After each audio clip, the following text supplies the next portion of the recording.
বিসমিল্লাহির রহমানির রহিম। সবারই তো ছাদ বাগান থাকে, কিন্তু আমার এটা হচ্ছে বারান্দা বাগান। এই যে এটা আমার একটা ফুল গাছ, নীলকণ্ঠ ফুল। এটাতে আমি কলমি শাক লাগিয়েছি এই যে।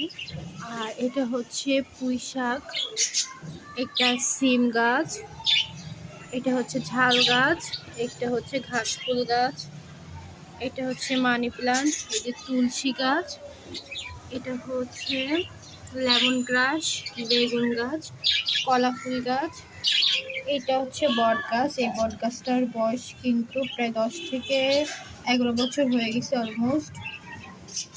এটা আমার আরেকটা ফুল গাছ, এটা হচ্ছে ডালগুলো কেটে দিয়েছি। এটা হচ্ছে মাধবীলতা গাছ, এই আরেকটা মানি প্লান্ট। আর এখানে কিন্তু অনেকগুলো পাখি আছে। আমার খাঁচায় প্রায় 20-25টা পাখি ছিল। কিছু পাখি উড়ে গেছে, কিছু মারা গেছে, কিছু সেল করে দিয়েছি। আমার ছোট্ট একটা বারান্দা বাগান।